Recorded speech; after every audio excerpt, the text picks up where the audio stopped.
이곳은 한때 고아원이었습니다. 원래대로라면 상처받은 아이들의 영혼을 달래주는 따뜻한 안식처가 되어야 했을 곳이죠. 아이들은 이곳에서 생활하고 뛰놀며 성장했습니다. 하지만 그 누구도 예견하지 못했습니다.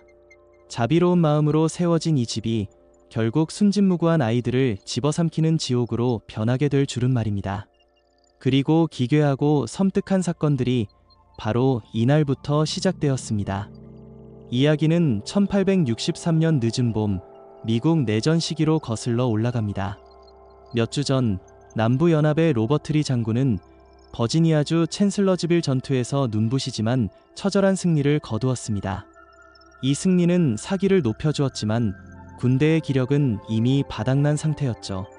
2년간의 전쟁은 주변 물자를 모두 고갈시켰고 병사들은 지칠 대로 지쳤으며 보급로는 끊기기 직전이었습니다. 리 장군 앞에는 두 가지 길뿐이었습니다. 제자리에서 휴식을 취하며 북부 연방군이 기운을 차려 공격해오길 기다리느냐, 아니면 먼저 선제 공격을 가해 전쟁의 무대를 북부로 옮기느냐. 이것은 모든 것을 건 위험한 도박이었고 리 장군은 후자를 선택했습니다. 이것이 남부연합군이 북부 영토로 진입한 두 번째이자 최대 규모의 침공이었습니다. 이 침공 뒤에는 두 가지 목적이 숨겨져 있었습니다. 첫째는 실질적인 문제였습니다. 메릴랜드와 펜실바니아의 농장들은 물자가 풍부했기에 병사들이 현지에서 보급을 해결하며 버지니아 민간인들과 보급로의 부담을 덜어줄 수 있었죠. 둘째는 정치적 목적이었습니다. 만약 북부 영토에서 결정적인 승리를 거둔다면 북부 민심에 큰 타격을 주고 다가올 가을 선거에 영향을 미쳐 링컨 정부를 협상 테이블로 끌어내 전쟁을 끝낼 수도 있었기 때문입니다. 리 장군의 최종 목표는 단 한 번의 전투로 북부 연방군의 주력을 완전히 괴멸시키는 것이었습니다. 북부 땅에서 그것만 성공한다면 전쟁의 주도권은 남부 연합의 손에 들어오게 될 것이었습니다. 그런데 국가의 운명을 결정지을 이 전투는 뜻밖에도 전략적 가치가 전혀 없던 작은 마을 게티즈버그에서 터지고 말았습니다. 뜻밖이라고 하는 이유는 리 장군도 당시 북부 연방군 장군도 이곳에서 싸울 생각이 전혀 없었기 때문입니다. 이 마을이 전쟁터가 된 이유는 단지 이곳이 여러 주요 도로가 교차하는 지점이었고 군대가 이동할 때 자연스럽게 마주칠 수밖에 없는 길목이었기 때문입니다. 1863년 7월 1일 이른 아침, 남부연합군 한 부대가 게티즈버그로 향했습니다. 이유는 간단했습니다. 보급품, 특히 신발을 찾기 위해서였죠. 오랜 행군 탓에 많은 병사들의 신발이 닳아 없어져 발은 이미 피투성이었습니다. 하지만 그들은 몰랐습니다. 그곳에서 북부 연방 기병대와 마주칠 줄은요. 그렇게 예기치 못한 조우전이 폭발했습니다. 전투는 아침부터 시작해 점점 격렬해졌습니다. 양측의 보병들이 속속 도착하면서 소규모 충돌은 거대한 격전으로 번졌습니다. 리 장군은 이것이 자신이 기다려온 기회임을 직감했습니다. 당시 연방군의 방어선은 취약했고 배치는 허술해 다방면의 공격에 노출되어 있었습니다. 오후가 되자 남부연합군 두 부대가 북쪽과 북서쪽에서 맹렬히 공격해 들어왔고 연방군의 방어선은 순식간에 무너졌습니다. 혼란에 빠진 병사들은 게티즈버그 거리를 가로질러 비참하게 후퇴했고 결국 마을 남쪽의 공동묘지 언덕 세머테리 힐로 물러났습니다. 이 혼란스러운 후퇴 과정에서 뉴욕제 154 보병연대의 아모스 허미스턴 중사는 절체절명의 위기에 빠졌습니다. 그는 동료들과 함께 연방군의 후퇴를 엄호하는 임무를 맡고 있었습니다. 마을 가장자리의 한 벽돌 공장 근처에서 울타리 뒤에 숨어 끝까지 버텼지만 곧 남부연합군 두 부대의 집중 포화를 받게 되었습니다. 방어선이 결국 뚫리자 아모스는 필사적으로 공동묘지 언덕을 향해 달렸습니다. 하지만 멀리 가지 못했습니다. 총알 한 발이 그를 꿰뚫었고 치명상을 입은 그는 전장에서 멀지 않은 곳에 쓰러지고 말았습니다. 전장의 소음이 서서히 멀어지며 아모스의 의식도 흐릿해지기 시작했습니다. 그는 마지막 힘을 다해 손을 뻗어 품속에 간직해온 무언가를 꺼냈습니다. 그것은 몇 주 전 아내가 보내준 작은 사진 한 장이었습니다. 사진 속에는 그의 새 아이가 있었습니다. 그는 사진을 꽉 움켜쥐었습니다. 머릿속에는 아이들의 웃는 얼굴이 스쳐 지나갔겠죠. 아마도 그는 생각했을 겁니다. 다시는 아이들 곁으로 돌아갈 수 없겠구나. 다시는 안아줄 수 없겠구나. 결국 아모스는 게티즈버그 전투 첫날 자신을 기다리는 가족의 사진을 손에 꼭 쥔 채 영원히 눈을 감았습니다. 사흘 뒤 전투가 끝나고 게티즈버그 마을은 힘겨운 재건을 시작했습니다. 전장을 청소하던 한 지역 여성이 아모스의 시신을 발견했습니다. 전장에서 쓰러진 수만 명의 병사들처럼 그에게도 신분증은 없었습니다. 누구인지 확인할 길은 없었죠. 하지만 다른 이들과 달랐던 점은 그의 손에 사진 한 장이 꽉 쥐어 있었다는 것입니다. 여성은 아모스의 손에서 사진을 수습해 자신의 아버지에게 전달했습니다. 역사는 그의 아버지를 슈라이버 씨라고만 기록하고 있습니다. 얼마 후 슈라이버 씨는 이 사진을 존 프랜시스 번즈 의사에게 보여주었습니다. 번즈 의사는 당시 자원봉사 외과의로 활동하며 게티즈버그에서 부상병들을 돌보고 있었습니다. 사진과 그 뒤에 숨겨진 사연을 들은 그는 깊은 충격을 받았습니다. 이름 없는 병사가 죽어가는 순간까지 자식들의 사진을 움켜쥐고 있었다는 사실, 그리고 그 아이들은 아직도 아버지가 돌아오기만을 기다리고 있을 것이라는 사실이 그의 마음을 아프게 했습니다. 번즈 의사는 결심했습니다. 반드시 이 병사의 신원을 밝혀 가족에게 알리겠다고 말이죠. 번즈 의사의 노력으로 이 사진 이야기는 지역 사회에 퍼지기 시작했습니다. 신문들은 사진 속 아이들의 모습을 상세히 보도했습니다. 사진 자체는 게재되지 않았지만 이름 없는 병사와 새 아이의 이야기는 순식간에 전국으로 퍼져나가 수많은 사람들의 심금을 울렸습니다. 그 시각 게티즈버그에서 수백 마일 떨어진 곳에서 아모스의 아내 페니는 남편의 소식을 간절히 기다리고 있었습니다. 당시 모든 참전 용사 가족이 그랬듯 그녀 역시 길고 긴 기다림과 침묵에 익숙해져 있었습니다. 1863년 여름이 지나고 몇 주가 흘렀지만 아모스로부터는 아무런 편지도 오지 않았습니다. 불안과 걱정이 그녀를 짓누르던 그때 신문에서 이름 없는 병사가 손에 쥐고 있던 사진에 대한 기사를 보게 되었습니다. 페니는 단번에 알아봤습니다. 그것은 바로 한 달 전 자신이 아모스에게 보냈던 사진이었습니다. 10월이 되어서야 진실이 그녀의 귀에 닿았습니다. 아모스는 전사했다는 사실을요. 번즈 의사에게 이 사진은 단순한 개인의 비극을 넘어선 것이었습니다. 그것은 전쟁이 수많은 가정에 남긴 상처의 상징이었습니다. 아모스 같은 병사들이 희생되었고 페니와 아이들 같은 수많은 고아와 과부들이 외로움과 가난 속에 남겨졌습니다. 아모스의 신원이 확인된 후에도 번즈 의사는 페니 가족을 계속 걱정했습니다. 그는 이 전쟁 고아들을 돕기 위해 자신이 무엇을 할 수 있을지 고민했습니다. 그는 아모스의 사진을 복사해 적은 비용으로 판매하기 시작했습니다. 수익금은 모두 아모스의 가족과 전쟁으로 아버지를 잃은 아이들을 위해 사용하겠다고 공언했죠. 당시 게티즈버그는 전쟁의 상처가 깊었습니다. 마을 전체가 파괴되었고 수많은 가정이 풍비박산 났습니다. 아버지는 전사했고 어머니들은 가난과 질병으로 사망하거나 아이를 키울 능력을 상실했습니다. 집을 잃고 떠도는 고아들은 늘어만 갔지만 마을에는 그들을 돌볼 자원이 턱없이 부족했습니다. 이를 지켜보던 번즈 의사는 더 큰 계획을 세웠습니다. 전쟁에서 아버지를 잃은 연방군 자녀들이 보호받고 교육받을 수 있는 영구적인 보금자리를 만드는 것이었습니다. 아모스가 임종 직전 쥐고 있던 그 사진은 고아원 설립의 초석이 되었습니다. 곧 고아원 건립 계획이 추진되었고 부지는 수많은 고통이 목격되었던 게티즈버그 전장 위로 결정되었습니다. 비극의 장소가 이제 전쟁의 가장 취약한 이들을 지키는 안식처로 변하게 된 것입니다. 이 계획은 지역사회의 전폭적인 지지를 얻었고 사람들은 돈과 물자를 기부했습니다. 고아원으로 사용될 건물은 1836년에 지어진 것으로 게티즈버그 전투보다 30년이나 앞서 세워진 곳이었습니다. 전투 당시 이 건물은 전장의 한복판에 위치해 연방군의 야전 병원으로 사용되었습니다. 당시의 광경을 상상해 보십시오. 부상병들이 끊임없이 실려 들어오고 방마다 비명이 가득했습니다. 외과의들은 열악한 환경 속에서 수술을 집행했고 잘려나간 팔다리가 건물 밖에 쌓여 있었습니다.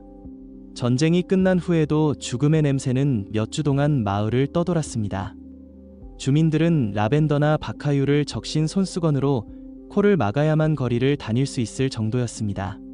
사흘간의 전투에서 7,000명 이상이 사망했고 미국 내전 전체 사망자는 62만 명이라는 경악스러운 숫자에 달했습니다. 이는 당시 미국 인구의 2에 해당했습니다. 이러한 배경 속에서 게티즈버그 국가가문, 즉 전설적인 게티즈버그 고아원이 공식적으로 탄생했습니다. 1866년 11월 20일 고아원이 문을 열었습니다. 첫 입소자 중에는 페니와 그녀의 세 아이도 있었습니다. 번즈 의사는 페니에게 고아원의 초대 원장을 맡아달라고 부탁했고 그녀는 승낙했습니다. 페니는 아이들과 함께 게티즈버그로 이사해 이곳에서 새로운 삶을 시작하고 자신의 아이들 같은 다른 고아들을 돕기를 희망했습니다. 초기에는 3,035명 정도의 아이들이 머물렀지만 고아들이 계속 밀려들면서 인원은 빠르게 늘어났고 건물은 비좁아졌습니다. 결국 확장을 거쳐 80명에서 최대 100명까지 수용하게 되었습니다. 공간은 부족했을지 몰라도 초기 고아원의 분위기는 매우 따뜻했습니다. 아이들은 규칙적으로 식사를 하고 깨끗한 옷을 입었으며 정규 교육을 받았습니다. 자유 시간에는 밖에서 뛰놀고 지역 사회 행사에도 참여했습니다. 게티즈버그 마을의 훈훈한 풍경이 되었죠.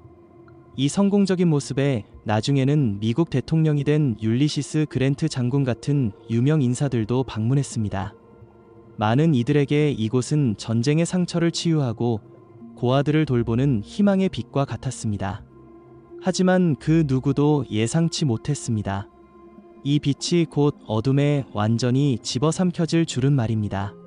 1869년 고아원 운영 3년 만에 페니가 재혼하여 매사추세츠주로 떠나면서 고아원은 관리자 없는 상태가 되었습니다. 고아원 이사회는 곤경에 처했고 번즈 의사에게 도움을 청했습니다. 이때 번즈 의사는 로사 카마이클이라는 여성을 추천하며 그녀가 경험이 풍부하고 원장직의 적임자라고 주장했습니다.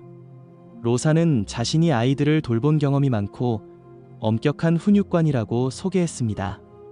번즈 의사의 강력한 추천까지 더해지자 이사회는 곧 그녀를 임명했습니다. 1870년 로사가 새로운 원장으로 취임했습니다. 그러나 그녀가 발을 들이는 순간부터 고아원의 분위기는 완전히 뒤바뀌었습니다. 페니 시절의 규칙과 질서, 안전과 온기는 사라졌습니다. 로사의 관리 방식은 가혹한 규율과 잔인한 처벌이 핵심이었습니다. 그녀는 결혼도 하지 않았고 자녀도 없었습니다. 증언에 따르면 그녀는 아이들에 대해 인내심이 전혀 없었으며 심지어 정체모를 혐오감까지 품고 있었다고 합니다. 처음에는 이런 변화가 외부에 알려지지 않았습니다. 고아원은 겉으로 보기에 평소처럼 운영되었고 민간 기관이었기에 아이들에게 잠자리와 먹을 것만 제공된다면 누구도 의심을 품지 않았습니다. 하지만 고아원 벽 너머에서 옮기는 공포로 웃음소리는 침묵으로 바뀌었습니다. 아이들은 점점 말이 없어졌고 밖에서 노는 모습도 사라졌습니다. 안전함과 소속감은 완전히 증발했습니다.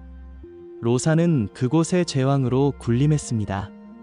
아이들의 식사는 줄어들었고 그마저도 불규칙해져 아이들은 늘 배를 골았습니다. 옷은 낡아 기워 입지도 못한 채 추운 겨울에도 얇은 누더기를 입고 떨어야 했습니다. 훗날 조사와 생존 고아들의 회고를 통해 드러난 모습은 가슴을 찢어지게 했습니다. 로사는 아이들을 굴복시키기 위해 수치심을 주고 신체적인 고문을 가했습니다. 그녀의 잔인함은 상상을 초월했습니다. 조금 큰 아이들은 지하실 벽에 쇠사슬로 묶인 채 며칠씩 격리되었습니다. 누구와도 대화할 수 없었죠. 손목이 너무 가늘어 쇠사슬을 채울 수 없는 어린아이들에게는 더 잔인한 형벌을 고안했습니다. 차가운 물이 가득 담긴 나무통에 아이를 집어넣고 미끄러져 익사하지 못하게 손목을 통 양옆에 묶어두는 방식이었습니다. 키가 나무통 높이와 비슷했던 아이들에게 이 형벌은 치명적이었습니다. 차가운 물 속에서 간신히 서 있어야만 하는 고통과 피로는 필설로 다 할 수 없었습니다. 또 다른 처벌은 장시간 서 있게 하는 것이었습니다. 의자나 탁자 위에 서 있게 하고 한치의 움직임도 허용하지 않았습니다. 피로로 쓰러지면 불복종이라며 더 엄한 벌을 내렸습니다. 가장 끔찍한 처벌은 지하실에 창문도 없는 좁고 어두운 공간에서 이루어졌습니다. 아이들은 이곳을 시면더 피트이라고 불렀습니다. 어두운 복도 끝에 있는 불과 몇 피트 너비의 이 공간에서 아이들은 벽에 묶인 채 완전한 어둠 속에 며칠씩 갇혀 있었습니다. 목격자들의 말에 따르면 묶여있는 아이들의 발을 쥐들이 갉아먹어도 아이들은 저항할 수 없었다고 합니다. 학대는 내부에서만 그치지 않았습니다. 고아원 뒷마당의 울타리에 아이들을 묶어두고 여름의 폭염 속에 방치하기도 했습니다. 그 주변에 유기견들이 몰려와 지저대고 이 옆에도 로사는 곁에서 냉담하게 지켜보기만 했습니다. 전쟁으로 아버지를 잃고 이미 마음의 상처가 깊었던 아이들에게 로사의 학대는 상처에 소금을 뿌리는 격이었고 아이들을 더 깊은 절망으로 밀어 넣었습니다.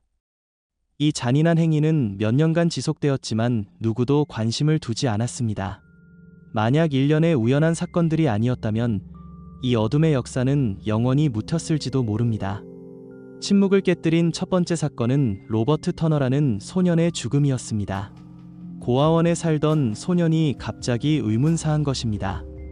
로사는 병으로 죽었다고 모호하게 주장하며 의사의 진단도 받지 않고 기록도 남기지 않은 채 소년을 뒷마당에 몰래 매장했습니다. 시간이 흐른 뒤에야 당국이 이 사실을 알고 조사에 착수했습니다. 시신을 발굴해 부검한 결과는 충격적이었습니다. 소년은 병사가 아니라 굶주림으로 사망한 것이었습니다. 고아원 아이들이 비인간적인 대우를 받고 있다는 소문이 사실로 입증된 순간이었습니다. 비슷한 시기 또 다른 사건이 공분을 샀습니다. 1876년 크리스마스 이브 예배를 마치고 귀가하던 묘지 관리인들이 고아원 뒤쪽에서 아이의 비명을 들었습니다. 달려가 보니 조지 런던이라는 소년이 실외 화장실에 갇혀 있었습니다. 영화의 추위 속에서 소년은 얼어 죽기 직전이었습니다. 로사가 처벌의 의미로 소년을 그 추운 곳에 가둬두고 자신은 따뜻한 방에서 비명을 무시하고 있었던 것입니다.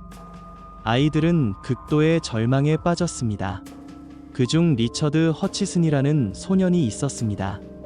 그는 로사의 지시로 다른 아이들을 때리는 역할을 맡아 막대기 소년이라 불리기도 했습니다.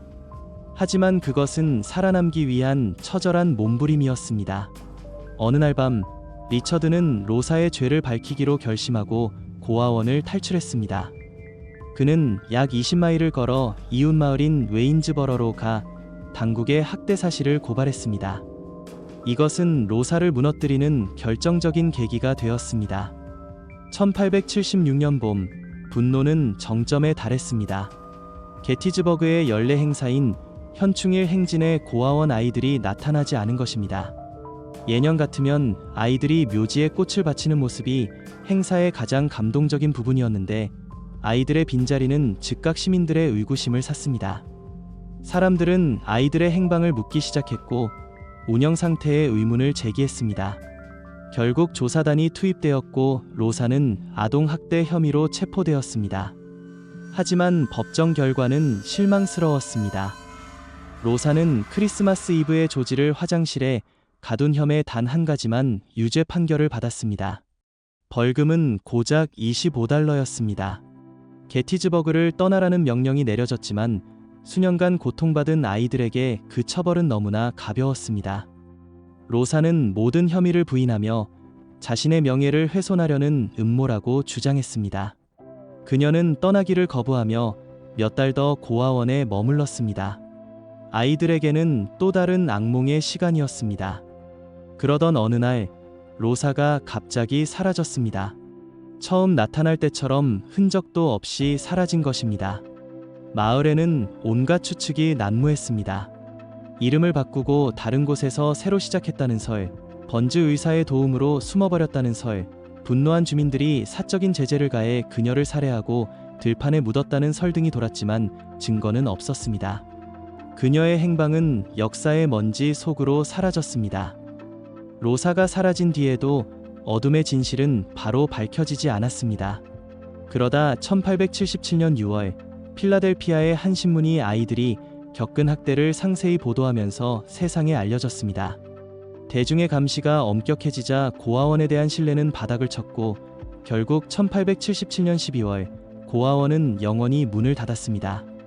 아이들은 다른 시설로 옮겨졌고 악몽은 끝나는 듯했습니다. 하지만 이야기는 거기서 멈추지 않았습니다. 사람들의 시선이 로사에게서 거두어지자 또 다른 인물의 민낯이 드러났습니다.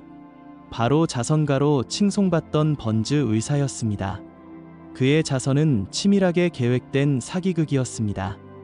사진 판매 수익금과 기부금 대부분은 그의 주머니로 들어갔고 아이들에게 전달된 돈은 거의 없었습니다.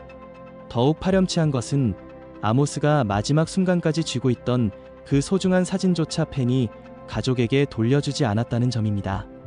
그는 그 사진을 팔아 이득을 챙겼을 가능성이 컸습니다. 그럼에도 번즈 의사는 아무런 처벌을 받지 않고 유유히 사라졌습니다.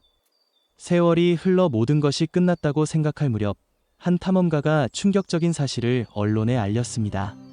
고아원의 심연이라 불리던 지하실에서 성인의 유골을 발견했다는 것입니다.